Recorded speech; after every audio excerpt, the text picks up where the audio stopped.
Monday afternoon to you, 4 o'clock time for Sports4CLE. Hope you had a good weekend. Hope your Monday is off to a really good start. It was not a good weekend for the Browns. 21-point loss to the Saints in a game that was tied going into the fourth quarter, a game that was there for the taking. Now, quick turnaround. Got to get ready for the Steelers on Thursday night. These Thursday night games don't allow you really to spend much time thinking about the previous one. You got to get on the next opponent, understand what they're about as a team, offense, defense, special teams, all those things. So we need to lock in this week versus a division opponent. Obviously, yesterday, like we talked about after the game, very disappointing. Disappointing going to the fourth quarter with a chance and then not finish that game. And we all share in it. It's an offense, defense, special teams, players and coaches type of thing. So we all share in it. We have to look at all those things and go back to how you win games in this league and correct those things starting this week so you can go out and find a way to win versus a good Steelers team. With that, let's welcome in Scott Petrick. He is the Browns beat reporter for the Elyria Chronicle-Telegram. You can check him out, brownzone.com. Scott, coming off a bye against a team that fired their head coach a couple weeks ago and is missing pretty much all of their front-end wide receiving core, man, it doesn't get much more disappointing or worse than what we just saw. Yeah, I mean, we've seen it all year long. I thought what was different this game was you're coming out of the bye for the Browns. It felt like there was some sense of re-energizing of the team. They were healthier for the most part. And then they get, it's hard to classify and describe all these things, but Jameis Winston throws for 395 yards. You get that kind of performance. You move the ball up and down the field offensively, 400-plus yards. You should be able to score more. That's a game where it sets up that you should be able to win. And now Derek Carr's still good and Kamara's still good, and obviously Taysom Hill. But, yeah, I mean, the Browns were a 1-point dog or 1-point favorite, depending on, where you look. It was a winnable game. It's 14-14 going to the fourth quarter. And then they get, blown out. And we've just seen too many times this year where they just don't come up big when they need to. And they just play bad football. Like that, you keep coming back to it. It's bad football almost week in, week out. Yeah, that's kind of the same conclusion I came to. They're doing things that bad football teams do, and they've done it consistently. That makes them a bad football team at this point in time. I mean, there's no. You wrote another an article that was interesting. 4 takeaways from another disheartening defeat. Shredded and beat, defensive struggles. So take us through that. Yeah, to me, the defense has been, and I wrote that it changes every week, but you could argue the defense has been the most disappointing this season. And yesterday was probably its worst performance. And there's been glimpses here and there where it's played pretty well and, played great for a half. They're really good on third down, or they have been really good on third down. But, too many breakdowns, too many big plays, and all that came about again yesterday. And it was, the long touchdown to, MVS that they're in the wrong, half the team's in the wrong coverage and the guy escapes. It's the 3 touchdowns in the fourth quarter. It's all of it from a unit that was just supposed to be better. It was number one in a bunch of categories last year. I did not think that was a fluke. I still don't think it was a fluke, but they haven't been able to match that. And it's got to be confounding for Jim Schwartz and Kevin Stefanski and Andrew Bayer, everybody. But then when you have an outing like they did yesterday, it makes it so much worse. And that's how you lose, right? The offense starts to play a little bit better, even though it only scored 14 points. But the defense doesn't give them a chance late because they don't get a stop in the fourth quarter. All right, so 2 and 3 we'll kind of put together in this 4 takeaways, making the case for Winston, and you touched on it. That the offense, there's a little bit of excitement. He threw for 395 yards, 2 touchdowns, didn't turn the ball over. And then this one, terrible break. DeJuan Jones sustains a fractured ankle, and we'll talk about that a little bit here in a little bit in a minute. But Winston and the offense takes care of the ball, and it's still not enough. Right. Now, I think there's two aspects with Winston. Number one is you can just see how different the offense looks with him versus Deshaun Watson. And I don't know if we talked about it after that Ravens game or not, Dave, but it's night and day. And then, he throws the 3 picks against the Chargers. They had a good scheme. It didn't look the same. But this just reaffirmed to me what we saw against Baltimore. And I think it's legitimate. Like, I think it's proven to me now that the offense can move with Jameis Winston. Yes, there could be hiccups. Yes, he could throw interceptions. You never know when those are coming. But he's going to give his receivers a chance. We saw that time and again. He's going to make throws down the field to stretch the defense. They're going to move the ball. And whether they get in the end zone, who knows. But they're going to have a chance offensively. And I just didn't think they did with Deshaun Watson. I think it's night and day, just the change at quarterback. Because nothing else around has changed. It's still, Tillman and Moore and Judy. So that's been the biggest change. And then how about going forward? Like the Browns, we don't know what the Browns are going to have at quarterback beyond 2024. And if Jameis Winston gets a chance to start the rest of these games and stays healthy, he's going to make a case to either to come back here as some kind of a starter or go somewhere else as maybe a bridge guy or whatever. Like this is an important thing for him in his career because it's been a long time since he had the opportunity to start a string of games, and we'll see what he does with that opportunity. Yeah, so we'll come to DeJuan Jones breaking his ankle in a minute. The other one, ugly misses, and it's Dustin Hopkins. Man, as good as he was last year, it's like heck, he got a do-over and missed it on one of them after a penalty. I know it looked like a golf swing to me. Like he hit the same shot 3 times in a row and couldn't make the correction. The 51-yarder he pulled, but you got off 51 yards, and then he does it from 32. Then he made the same kick from 27. And it's not isolated. He's 14 for 20 on field goals this year after being, I think he was 33 for 36 a year ago. So you talk about bad football, and this is a prime example of what changed from last year to this year. Well, your kicker quit making kicks, and that affects things, right? The Browns should have, instead of 14-14, it probably should have been 21-14 if your kicker makes kicks. And obviously it wasn't. And that matters. Like those things matter when you're in a tight ball game like it was. And then the other part is and who knows, kickers are fickle and he could be great the rest of the year. Maybe he figures out next year. But knowing that unless you're a great kicker, and maybe we're seeing Justin Tucker now struggle this year, but unless you're an all-time great, there's going to be huge variances. And the Browns went and gave him a 3-year extension in July when he was already signed through 2024. And, we talk about Andrew Berry's moves. Like right now, that looks like an unnecessary mistake that he made. All right. So in watching the game, and again, coming out of a bye against a team with an interim head coach, offense depleted a little bit. You're watching that and you're left wondering. You got a lot of questions. Scott, you asked one of the questions that I think is on a lot of people's minds of Kevin Stefanski earlier today. When you went back and watched the film, what did you think of the effort? Yeah, I thought we didn't play well enough to win is really what I saw. But did the effort bother you? I know, people question that. You give 20 points in the fourth quarter, a couple long runs. Do you have any issues with the effort? Yeah, I think we got out executed a couple times where we just didn't do our job in some moments. So, Scott, he wasn't going to answer that question. I mean, he has to follow up, and he still didn't answer the question, which probably tells you pretty much all you need to know. Yeah, I thought it was an interesting non-answer because I went back and I watched just the fourth quarter, and I didn't see any glaring examples. I thought guys are still playing hard. Guys are still running. If you want to focus on Juan Thornhill, he gets he sprints to the sideline. Hill gets around the corner. He gets caught up in the wash a little bit. And then obviously doesn't go 100% after him, but I think he knows he's not going to catch him. You could look at that and go, hey, we need better effort. If that's the argument you want to make, I could fully listen to that. But I didn't, I was watching, and I didn't see a lot of other examples, or none that jumped to mind. So, maybe Stefanski saw that from Thornhill. There's another play with Thornhill on the Valdez Gantling touchdown where he kind of changes speeds as he's trying to chase him down.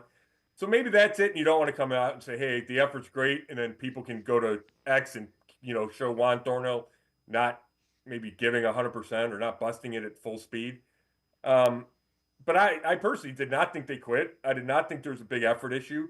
But maybe Stefanski just was hesitant to go all in defending it when there were these, isolated examples. Yeah, they just kind of came out flat. Even the first drive, I expected more coming out of a bye. I guess it would be the way that I would. You had a week, and you know what's at stake here. And it didn't start well, and it finished even worse. So we've talked about this kind of in passing. Fractured fibula is what DeJuan Jones suffers. He'll have surgery.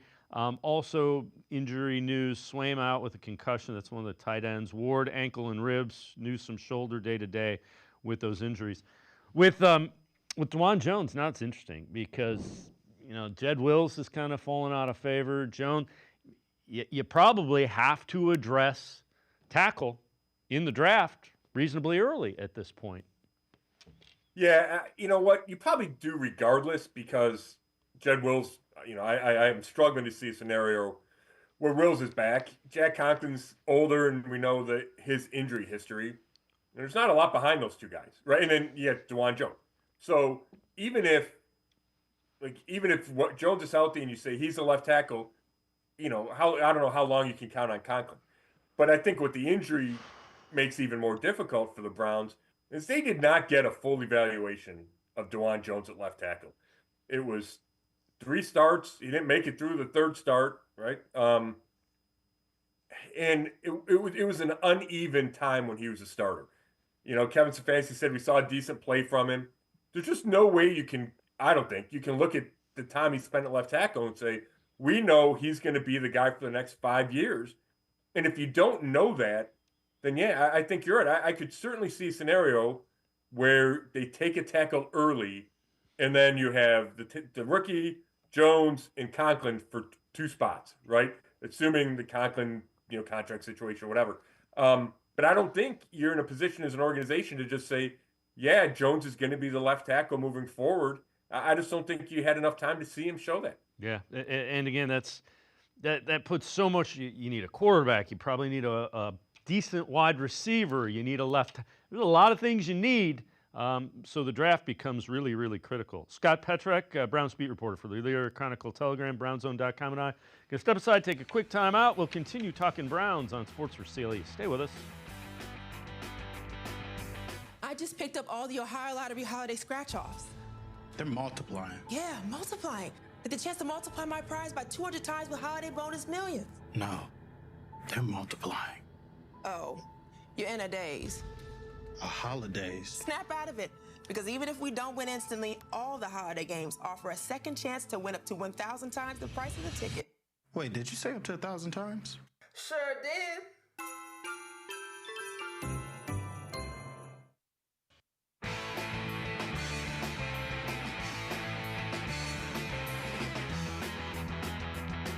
We continue talking Browns with Scott Petrak, Browns beat reporter for the Elyria Chronicle Telegram, as well as BrownsZone.com. Consultant Mike Vrabel, former head coach in the NFL, was on the sidelines yesterday with the Browns in New Orleans. That kind of had a lot of the media types trying to read tea leaves as to what it meant. What did you make of Vrabel on the sidelines being very demonstrative in that game? He was shown, was he wearing headsets? Yeah. Okay. What does that tell you? I mean, they've got to be considering this because way back in the Greenbrier, he said, I will have no role on game days. Tony, would he want this job? I imagine that he has let them know one way or the other. And if he's on the sideline wearing headsets in a must-win game for the head coach, I can only conclude that he must be agreeable. Braves is involved in a lot of what we do. He's out there on home games. He was able to come to this one. He's listening in on the conversations with us. He's a great resource for me game day, Monday through Friday. So he will continue to do that. And Scott, again, I have no idea if that's a possibility. Have they discussed it? I know normally when you change head coaches, it's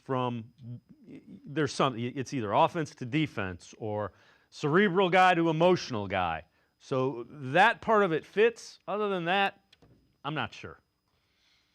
Yeah, I think there's some leaps being made in this discussion. Not with you, Dave, just No, I the get it. discussion in general.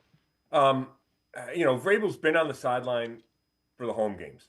He listens to the conversation like every assistant coach. And I know he's not officially an assistant coach, but I watch him coach every day we're out there, and he looks like an assistant coach. Hands-on guy. So that's what they do. They listen on the headsets. They want to know what the calls are. That's part of it. This may or may not be his first game on the road. I could have sworn I saw him trying to remember in week 2 in Jacksonville when I was down there. I could be wrong. Maybe this is his first time at any road game, and it just fits the schedule now. I do not think it's a step for him taking over for Kevin Stefanski. If Kevin Stefanski knew that, why? The dynamics don't seem to work for me in that way. That's not. Mike Vrabel was a really good coach in Tennessee. If that change happened, I think there'd be a lot of happy people. I'm not even saying it wouldn't be a good move for the Browns. He got hired by Kevin Stefanski to come in as a consultant. I kind of have a hard time thinking he's telling the Hasms, I would take his job, and maybe I'm being naive about that. I just think we're way ahead of ourselves here. And I also, personally, I'm writing a column about it right now. I think it would be a mistake to fire Kevin Stefanski. And, maybe my mind changes in 7 weeks from now. I doubt it would. I think teams have bad years. He took this team to the playoffs twice in 4 years, and nobody's done that since, Marty Schottenheimer. So I think everybody's in such a rush to make a major move, and I'm not sure that's the right way to think. Yeah, I'm kind of there with you. But the further you get along, and now you've got 2 wins, and you've got a pretty brutal. You got the Steelers twice, you got the Ravens, you got the Bengals, you got the Chiefs, you could end up with 4 wins, and for a team that you thought was going to contend for an AFC championship, that's concerning. All right, this from Daryl Ryder tweets this out. Most expensive football team in NFL history. That's in terms of real dollars. Expected to be a playoff contender. Can't tackle, can't handle assignments, can't execute plays correctly, and can't score. In no world does the top football exec with a fancy title or the head coach survive that. And again, I'm kind of with you. If you end up with 3 or 4 wins, I could see it, I suppose. Yeah, D-Ride can treat with the best of them. And I'm not even saying he's wrong about the first part of those things, right? They're not tackling, they're not scoring, all those things are true.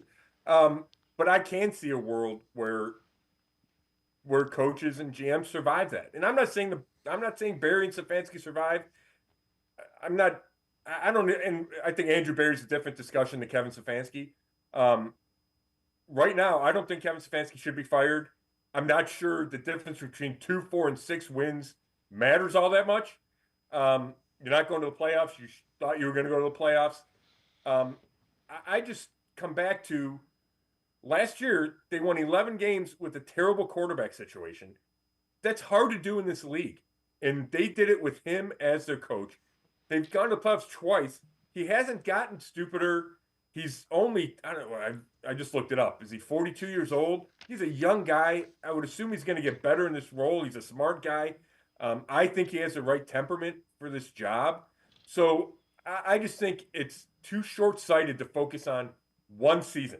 It goes beyond that. The NFL it's a volatile league. Teams go from first place to last place to first place all the time. And, we talk a lot about continuity and stability. Well, how you achieve those is you ride out the valleys. And I know this is a big thinking valley, but I'm just not convinced the right move would be to fire Kevin Stefanski. Yeah, I'm again. I go back and forth on that with you. Valley, it might be more like a crater. Let's hope it doesn't get any worse, any further deeper down. I know you wrote an article, and I'm curious. The Browns continue to search for solutions to the run game, and it just has not been what it's been for the Browns under Kevin Stefanski, quite honestly. Yeah, and I wrote that, posted it Saturday night or Sunday morning. I thought there were improvements yesterday. Wasn't great, but it was better. I thought there was more of a commitment. And part of the struggles were they can't stay on the field, for more than 3 plays or 4 plays. They just couldn't sustain drives. And they sustained them a little bit yesterday. They were still bad on 3rd down. But, the more plays you get, then the more chance you have to run the ball, the more chance you have to commit to it. You can run back-to-back runs. So I thought there was a little improvement coming out of the bye week. It helped having Jerome Ford healthy with the, coming off the hamstring. But I think the bottom line is, they changed schemes. So they're no longer you're going to run the wide zone and it doesn't matter who's in it running back. You're just going to be successful because they got away from that with the changes to be more spread, to be more shotgun. And that had an impact. Not having Nick Chubb had an impact. Your beat up offensive line didn't help. Maybe the offensive line getting older didn't help. So I think all those were factors. And one of the factors was a lack of a commitment. It used to be a priority. And then when you enter this season saying you're going to throw it a bunch and you're going to, take advantage of Deshaun Watson's skill set, that changes the priority. And the running the ball got pushed to the background a little bit. They didn't have instant success, which makes it harder to call plays. You don't have the confidence in it. And I think all those things were a factor. And the numbers are stark. The difference between where they were, especially 20, 21, 22, but even 23 after Chubb got hurt versus now, it's really startling, the difference. Scott Petrak, Browns beat reporter for the Elyria Chronicle Telegram, BrownsZone.com, and I are going to step aside, take a quick time out. Other side of the break, we'll head to the voicemail of Truth and Reason. Sports4CLE will be right back. Come back to go forward. Back to learning new things. Back to pursuing your dreams. Tri-C has flexible learning options to fit your life. And every year, more than 1,000 local companies provide Tri-C students with real-world learning. The right education can boost your lifetime earning power by hundreds of thousands of dollars. Start now with a college education you can afford. Tri-C, where futures begin.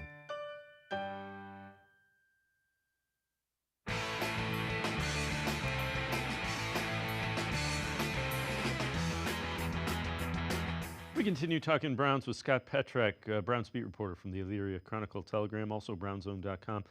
Let's head to the voicemail of Truth and Reason. Yes, hello. Just calling to say I think, unfortunately, it's time to clean house. We need to start over and build a team, build an identity, draft according to that identity, and, oh, God, we need a smarter front office. Get rid of AB and get rid of DePodesta because he's a joke, and get rid of the entire coaching staff, and then just start from scratch. Get somebody in here with some energy, someone that's got a pulse and some fire, because Stefanski is like a vampire. He just sits there with that blank look on his face. We need a quarterback. We need a veteran, not Jameis Winston. DTR is no good. I would say find a quarterback that can fit Stefanski's offense if we keep Stefanski. And even if we don't, find somebody who's got the size and athletic ability and just groom the guy. Go get Carson Wentz. Just somebody to hold the fort for a couple of years while we groom our future franchise quarterback. And then start drafting according to our identity, whatever that may be. Because right now, we do not know who we are. As always, appreciate all of the voicemails. Scott, they got into trouble because they tried to build the identity around the quarterback, which was Deshaun Watson. He went Carson Wentz on me, and that's kind of like Carson Wentz, Daniel Jones. Give me Jameis Winston. Again, if you clean house, and now you're looking again, different system, different players, different everything, and it's going to take additional time to get players that fit that offensive system, that defensive system, and that scheme. Yeah. I mean, the NFL's weird. Like, the Chargers are fine in Jim Harbaugh's first year, right? You can win right away. I mean, he had a great quarterback, and there are pieces there. I'm not saying that. But, sometimes it takes a while. Sometimes it doesn't. But yeah, usually it's a tear. You have to change a bunch of the roster. We know they have big time salary cap restraints that they're going to have to deal with. The identity thing, it's such a nebulous term. I think on offense you can make that argument, right? They tried to be Deshaun Watson, build it around him. They failed. Now they kind of feel like they're wandering in the desert. Defensively, they know exactly what they want to be. They want to attack and play a bunch of man-to-man coverage. They just haven't been good doing that this year with a lot of the same personnel that they were outstanding last year. And the Carson Wentz thing, you talk about like you had me and you lost me. I don't know. You hear some of the quarterbacks, and I've thrown them out there too. Okay, who's some possibilities if they're trying to get creative? There's not a guy in the top 5 they love. And they all have huge flaws, right? You mentioned Daniel Jones. Do you go Sam Darnold? They're all retread kind of guys. The most attractive to me, and he's not perfect by any stretch, is Kirk Cousins. Maybe Atlanta wants to move on. Kirk Cousins fits what Kevin Stefanski would want to do. That feels kind of seamless, but there's plenty of teams plenty of negatives about Kirk Cousins, big games and all that kind of stuff. Yeah, and again, there's the quarterback thing. Just go get a quarterback. Well, they've been trying that since 1999, and they haven't figured it out. So, yeah, they'll take another swing, but there's no guarantee that they'll finally connect on that. All right. This is kind of interesting. Taysom Hill became the first non-running back in NFL history with at least 125 rushing yards and 3 rushing touchdowns in a game. That's as concerning as everything, because if, Scott, you and I were talking, if you didn't know they were going to bring Taysom Hill in as like a wildcat, and I mean, he looked like Derrick Henry breaking tackles yesterday. That was as frustrating as anything. Yeah, and it's not like they didn't know. I mean, I asked everybody about it last week. So did everybody. I mean, when you look at the Saints, it's Derek Carr, Alvin Kamara, and Taysom Hill. That's their offense. And the fact that they weren't able to stop it, now I get it. You're Wildcat, and it changes the numbers and all those things. But they did a terrible job handling it. It gets lost because it winds up being a 21-point margin. But I think it's still 14-14. They have it's 3rd and 10, and everybody drops pretty deep. They let the tight end catch a ball. He runs into a couple guys, and now it's 4th and less than a yard.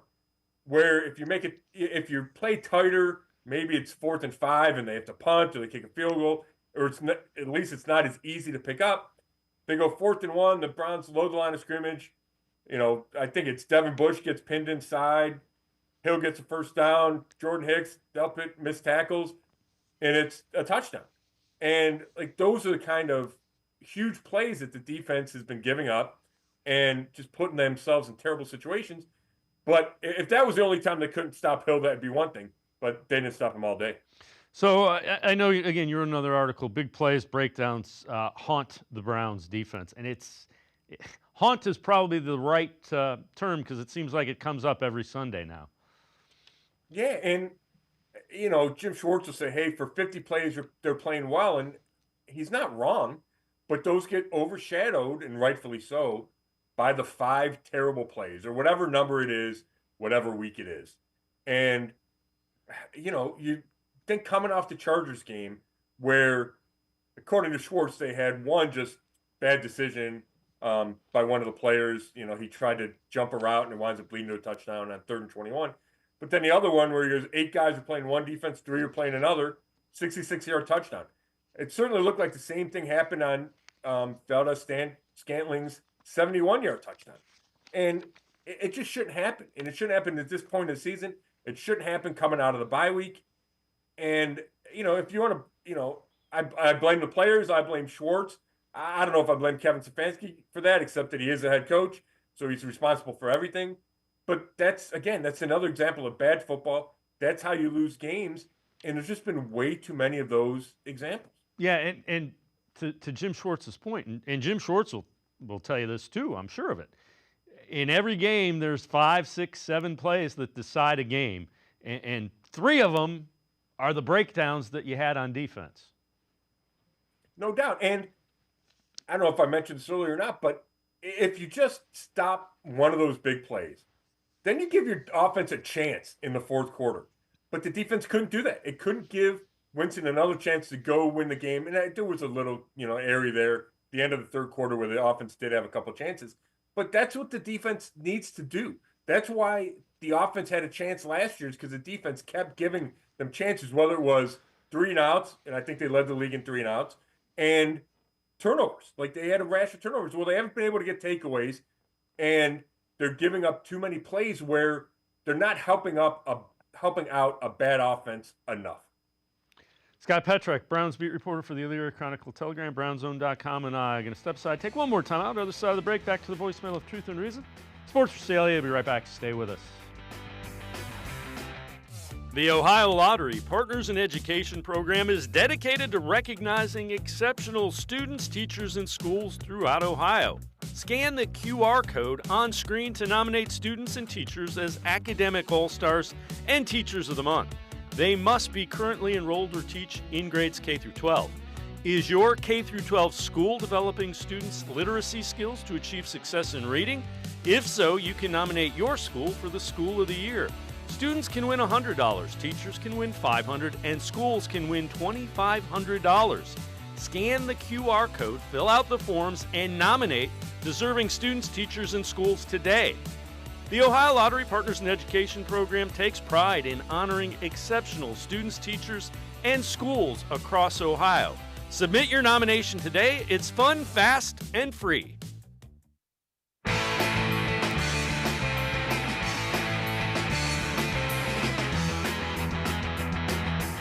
We continue talking Browns with Scott Petrak from the Elyria Chronicle Telegram and brownzone.com. Let's head back to the voicemail of Truth and Reason. Hey, guys, what a terrible game today. So after today, here's what I'm thinking. Out D. Podesta, in Bill Belichick. Out Andrew Berry, in Mike Vrabel. Out with Kevin Stefanski, and in with Nick Saban. Nick Saban gets to pick his offensive, defensive, and special team coordinators. And I'd like to know what you guys think. All right, bye. As always, appreciate all the voicemails, Scott. Nick Saban retired from coaching and will not be coaching again. Bill Belichick isn't going to be a front office type. He's going to be a front office type and a head coach. And Mike Vrabel will probably be a head coach that wants say in the players that he has. So I don't think that dynamic works at all. There's some big names, though. Yeah. Generate some buzz there. And you know, I've been thrown out of locker rooms by, I think, all of them. That's fun. Yeah, I don't think Belichick's coming. I don't think Saban's coming. We'll have to see how long Mike Vrabel stays here. Yeah, again, I get it. Everybody wants change. I just don't know that's there. You and I have talked about this. Kevin Stefanski's future as Browns head coach. Tony Grossi, longtime Browns beat reporter, ESPN Cleveland. Here's what he had to say on the topic. I think he's the coach this week, but after Thursday, we'll see what happens. If they're going to make any move at all before the season ends, it will happen next week in the mini bye. Why do you say that? Well, you got extra time. You got a few more days. You got 12 days until the next game in Denver after Thursday. What's the rush, so Don't? If you make the move to Vrabel, you get a head start on seeing whether he's your guy. You know, Scott, here's the thing. There's going to be a number of head coaching openings in the NFL because there always is.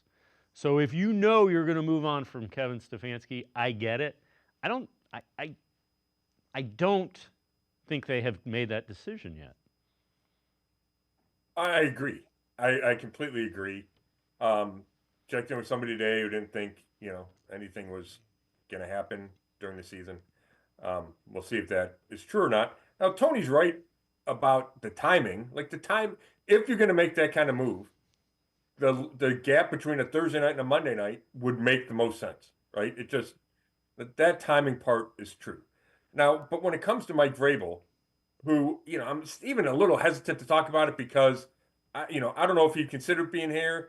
He came with Stefanski, with Barry, whatever. But the Browns don't need to get a look at him as an interim coach. Mike Vrabel, he coached forever in Tennessee. He's been in your building since whenever he came in the building. It was February or March. Like, Mike Vrabel, he doesn't have to go win a couple games in December to prove that he's going to be the guy. The reason that I can come up with where you'd want to do that is if you hired him as interim coach, like you're keeping him from interviewing anywhere else or leaving to go be the Raiders coach or leaving to go be the Giants coach or whatever, Jacksonville, whatever job comes open. But there's rules. There's a Rooney rule. Like, I don't think they can just make this smooth transition to Mike Vrabel and all of a sudden you have your coach.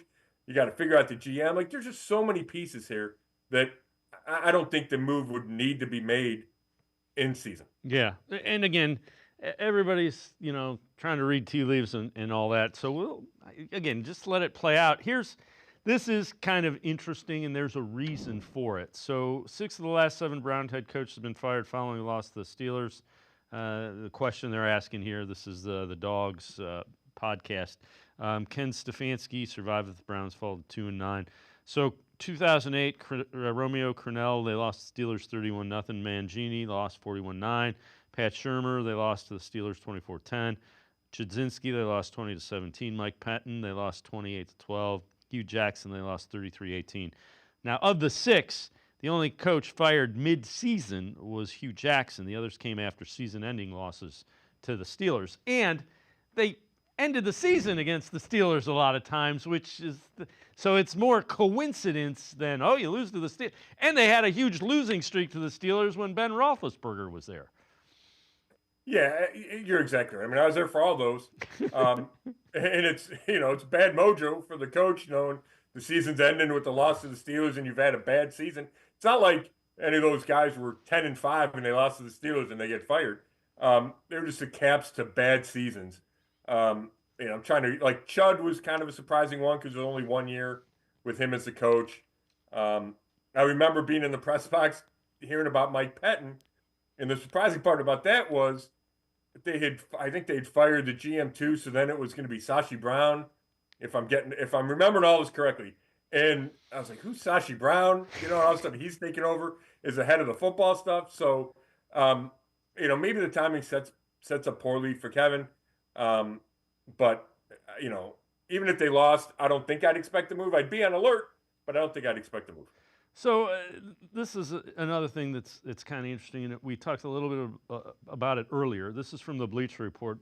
Biggest needs and biggest weaknesses for the Browns. Number 1, quarterback. I don't think anybody would argue that. Wide receiver, number 2, and again, I tend to agree. Left tackle or tackle in general, number 3. Now, when they go to linebacker and interior defender, I don't see as huge deficiencies. I want to know, you got to tell me, is JOK going to be back? I think Diabate showed that he can play a little bit. So, and the interior defenders, I was intrigued by Mike Hall. I know he's coming back from injury now. So and you have Alex Wright, and you have some guys that you can kick inside if you need to. But quarterback, wide receiver, and left tackle, I mean, there's not much more to the foundation of an offense than those 3. Right. I mean, those are the top 3 guys, top 3 positions, right? You can't argue with those. I would say you still need a receiver, and you probably need a number 1 receiver. But what Winston's playing has shown you is that those other guys aren't awful, and they can make plays for you. And Cedric Tillman probably has a future, and Jerry Jeudy has a future. And I don't know if those are who's the 2, who's the 3. But there's some pieces there as they rebuild this passing offense. At least you have a couple pieces, and I would say a month ago you didn't know that.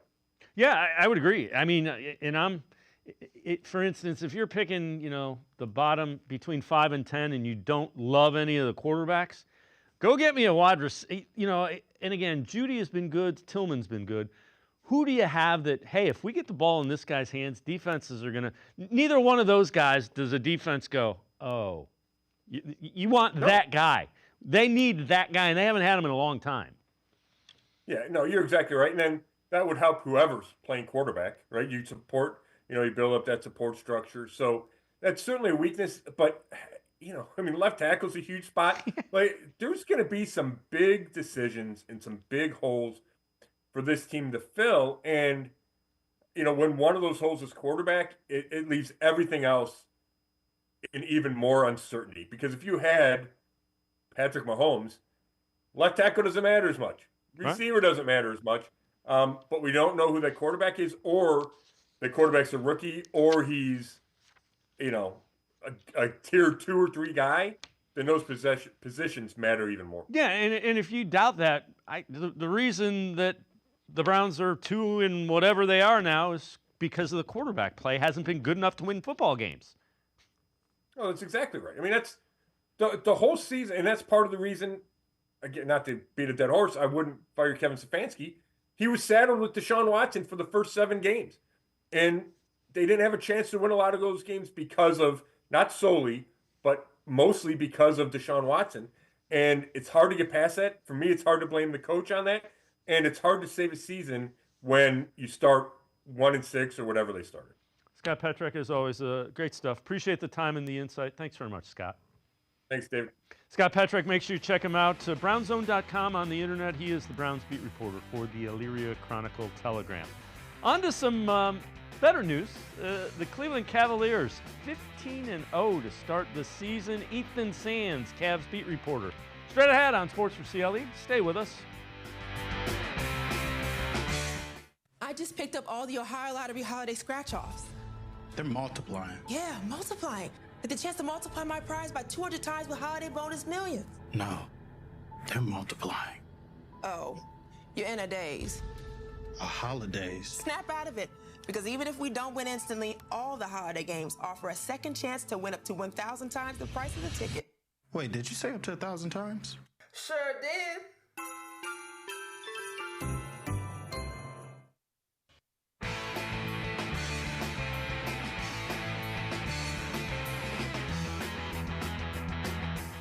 We turn our attention to the Cavaliers here on Sports4CLE with Sunday's 128-114 win over the Hornets. Cavs are now just the 4th team in NBA history to start with a 15-0 record that's tied for second best in league history. You see the best 15-16 Warriors were 24-0. Houston, the Cavs, and I believe it was the Washington Capitals back in 1948 and 49 were 15-0. Let's welcome in Ethan Sands, Cavs beat reporter from the Plain Dealer, cleveland.com. Ethan, pretty elite company for these Cavs. What have you seen from Kenny Atkinson in his first 15 games as Cavs head coach that have enabled him to get out to this lead? Kenny Atkinson is a coach that will do whatever it takes to get wins, right? It doesn't matter if his best players aren't playing well. I'll go with an all-bench group, and they will find a way to make things happen. Okay, our man isn't working. Sure, let's go to the 2-3 zone. Anything that the Cavs organization has worked on in practice, which has been limited to start the season, they have been willing to implement. And there's also been things that we've seen Kenny Atkinson do that we haven't seen unless it's been behind the scenes of this team. Kenny Atkinson has pushed all the right buttons, and that's not even talking about the on-court approach that he's taken. This is a guy that included Max Strus, who has been out with an ankle injury for the first 15 games through this illustrious streak. And he was actually the one that implemented the zone defense that actually saved the Cavs in their last 2 games against the Chicago Bulls and the Charlotte Hornets. So allowing a player that hasn't been able to play, a player like Max Strus, who's as much of a competitor as he is, to still feel valued and be engaged with the team is why there is so much buy-in from this organization, from this roster, into what Kenny Atkinson is doing. You saw it in the game against the Charlotte Hornets. No Donovan Mitchell, sure. Ty Jerome steps up into the starting lineup. His first start as a Cleveland Cavalier and just his 8th start in the entire career of his NBA journey. And this is a guy that then goes and matches his career high in points and career high in assists. Everybody is buying in. Everybody is making an impact. And it's just something that is miraculous to see in a coach with his first year of the team, and it's just 15 games in. All right, NBA Game Time on the NBA Network with how the Cavs have gotten to 15-0 this season. It's like a potluck. Yes. Right? You bring the mac and cheese, you bring the mashed potatoes, I'll bring the steaks. But it's also the development of their other guys, right? We know what Donovan Mitchell was going to do. When he came into the season, he got that new contract, he was like, all right, y'all, I'm here. There's no more rumors. We can just focus on basketball. The two guys that we have always said that we need to see, that gave us a glimpse of who they are, is Evan Mobley and Darius Garland. I don't know if they had a conversation or they went to dinner, but they said, listen, we can't go anywhere without you two. This is not one person that's going to win. It's us three plus Jared Allen, so four, right? And so for me, seeing their confidence, seeing their maturity, seeing their development, and, I had mentioned Evan Mobley just took 3 threes. But if you watch the game, man, shooting it, but he's just shooting the correct shots. And Ethan, there was a plan. We were told there was a plan. I was a little skeptical. There's been a plan, and they followed the plan. And to your point, all right, plan's not working tonight. What's working? Right. And like we said, like you mentioned, we learned before or after the game. Actually, it was before the game against the Charlotte Hornets as to why Donovan Mitchell wasn't playing. It was a rest, scheduled rest. Like we talk about it with NFL and MLB and all these different games where you have a long stretch of games, right? There are teams across the NBA that have not played as many games as the Cavs have won, right? So you think about that, and Donovan Mitchell is in that plan. And Kenny Atkinson said that there is a plan for everybody on the roster when it comes to get with rest that they need to be ready for the playoffs. This is not a team that is focused as much on this streak. Sure, they don't want to lose it at home in front of their fans. They want to go into Boston and be able to contend with the reigning NBA champions. But this is a team that is building towards something bigger. Talk about NBA championship. They want to get there. They want to be able to play potentially the Boston Celtics in the Eastern Conference Finals. That is the goal. It is long-winded. It is a long runway. It is not this 15-game stretch to start the season, and that's why this team is continuing to build, continuing to grow on top of what they are already building, plus having a plan, like we mentioned, that is scheduled out for the entire season to get these players to be at their peak performance when it matters most. All right, so this from NBA.com, 3 takeaways on the Cavaliers, and they say, number 1, each of the last 5 games have been within 2 points in the fourth quarter. 4 of the 5 were within 5 points in the last 5 minutes. For the season, they've scored 82 points, 55 clutch possessions. That's 149 per 100 possessions. Darius Garland, 12 of 15 on clutch shots. That tells you how he's playing. They won weekend games without Evan Mobley, Friday against Chicago, and Donovan Mitchell, Sunday against Charlotte. Ty Jerome, the replacement starter against the Hornets, 24 points, 9 of 15, 1 of 4 Cavs in the top 15 in effective field goal percentage among 152 with at least 100 field goal attempts. And 3, Cavs have played the easiest schedule in regard to cumulative opponents' winning percentage, with 10 of their 15 games coming against teams no better than 5 and 8. 12 of the 15 have come against teams that rank in the bottom half of the league defensively.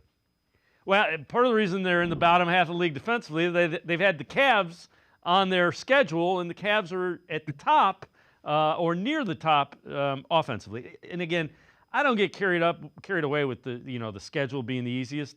They can only play the teams that are on their schedule, and so far they're beating them all.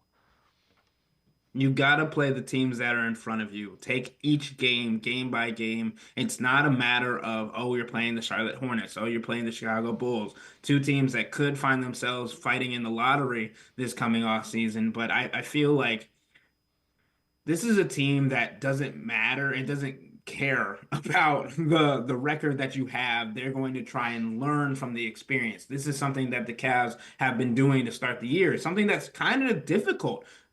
Learning through wins. It's the best way to learn. But if you don't lose, there's not a temptation that you can take, right?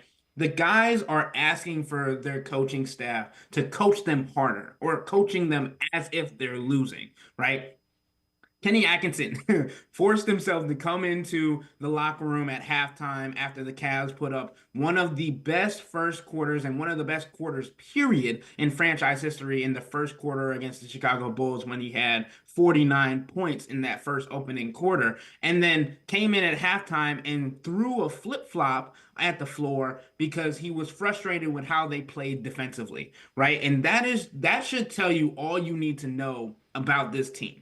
They want to continue to get better, even when winning. They don't want to be told all the good things that are going on about them. They've heard the streaks. They've heard the record. They're finally getting national attention. But no, they want to hear about the things that they can do better so that when it comes time for them to play these contenders like the Boston Celtics, they're ready and they know what they have to hone in on to make and have the same success as they might have had against some of these lower contention teams. Yeah, and if you think about it, teams that are really good, the elite teams, they're not competing against. Yeah, you're always competing against who's on the court. You're competing with what you can do as a group, and that's kind of what the mindset of the Cavs is right now. What do we do? What can we do when we're doing it well? Yeah, and it's really good that you mentioned the clutch points and what Darius Garland has done, right? Because that was a knock on his game coming into the season. It was a known factor that Darius Garland had one of the hardest years of his life when it comes to NBA, when it comes to personal life last season. Now he's bounced back and is having one of the best years of his career to start the season, right? And when it comes to leading the pack in clutch time points and true percentage shooting, like you mentioned, he's shooting 93% in true shooting in clutch moments, and I believe he is top 10 in most points in the clutch season. Then you look at what he's actually done statistically overall in the entire game. His 21.4 points per game is in just 30.2 minutes per game. That is the lowest of his career, and he's on the cusp and could, if he continues his effectiveness this season, to be in the contest for a 50-40-90 conversation, which is an illustrious group, meaning 50% from the field, 40% from three, and 90% from the free throw line. If the season were to end today, he would match that by a large margin.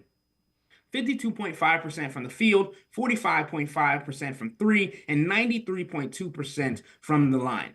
Darius Garland is becoming the all-star, all-NBA type player that the Cavs knew he needed to become to run the show alongside Donovan Mitchell, and it feels like there's no longer a conversation of, oh, they're only going to be able to play well when they're side-by-side or when one of them is off the court so the other one can fully run the show. It's now Darius Garland is showing you that he's on a same level as some of the best point guards in the NBA.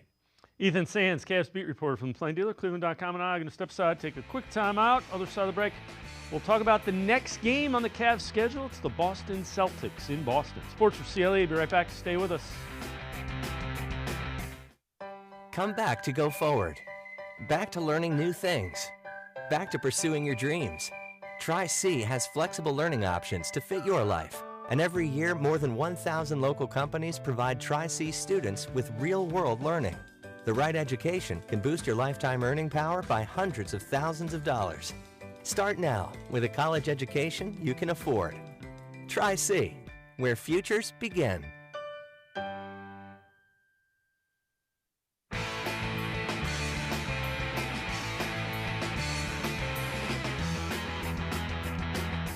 We continue talking Cavs with Ethan Sands from the Plain Dealer, cleveland.com. Ethan, so 15-0, one of the best starts in NBA history. We've said it last segment. Four others. There's 23-0. They're tied with three of them.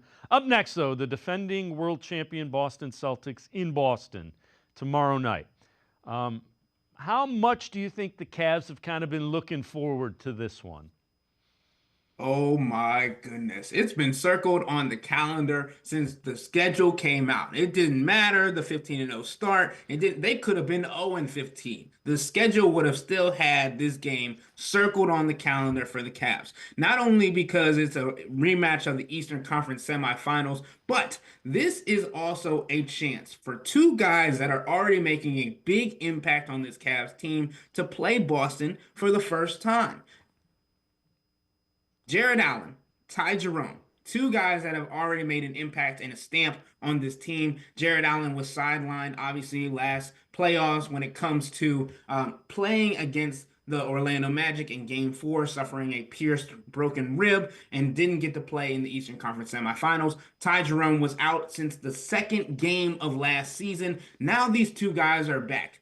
Jared Allen, double-double machine, and Ty Jerome, the new nickname, the microwave. He's a guy that's been able to step into almost any role that the Cavs have put in front of him, and they have asked him to do a lot, but he hasn't been deterred. He's been able to shoot the ball at a high clip. He has some of the best stats of his career going into this game on Tuesday, and it's just a start because we talk about it. This is the 16th game of the season. We talked about it on a segment that I was on a couple weeks ago.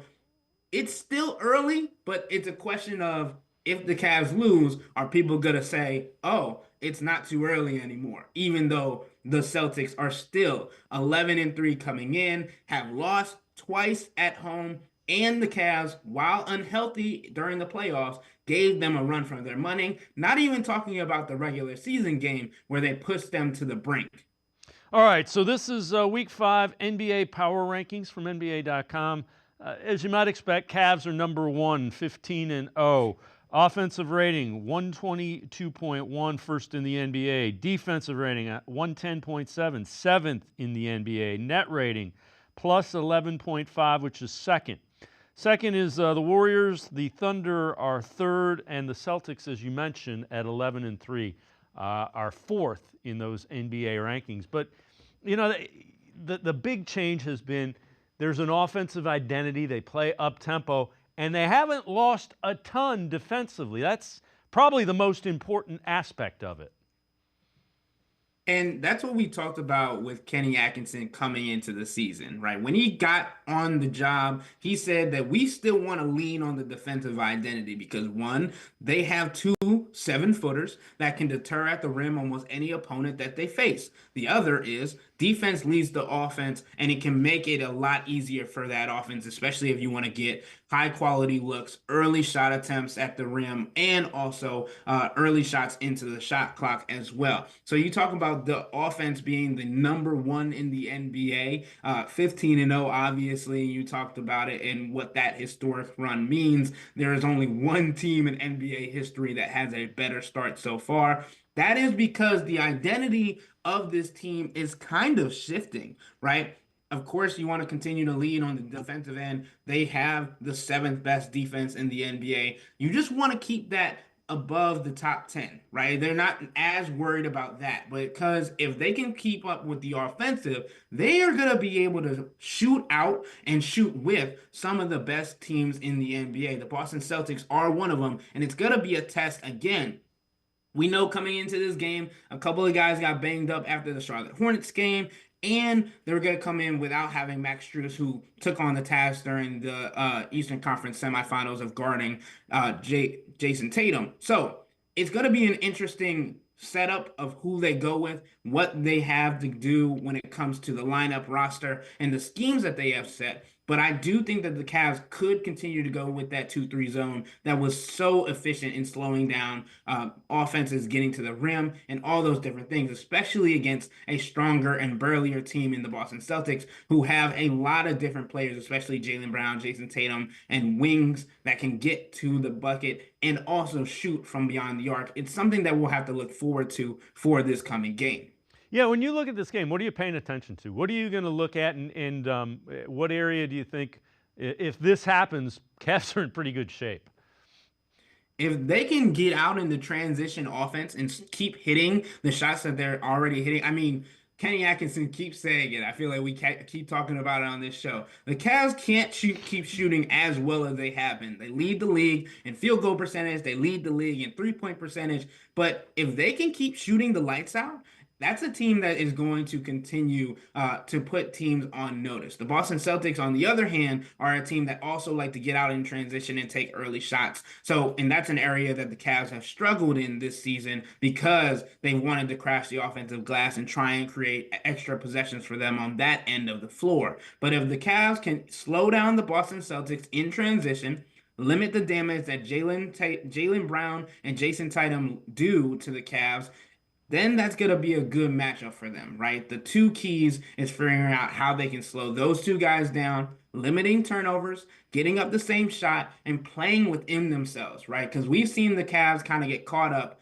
in the two different styles that we've seen so far this season. The Brooklyn Nets play really, really slow. And then you play against two teams that play relatively fast. The Chicago Bulls were the fastest team in the NBA in pace, and the Charlotte Hornets are up there as well. So playing within their game, not matching the style of play from their opponent, but keeping to the habits that they've been trying to create to start this season. Ethan Sands, Cavs beat reporter for Plain Dealer, cleveland.com. As always, great stuff. Appreciate the time and the insight. Thanks very much, Ethan. Thanks for having me. Ethan Sands, make sure you're checking out always really good Cavs coverage. He is the Cavs beat reporter for cleveland.com and the Plain Dealer as well. It's going to do it for this edition of Sports for CLE. We'll see you back here tomorrow at 4 o'clock. Have a great night, everybody. See you tomorrow at 4 on Sports for CLE.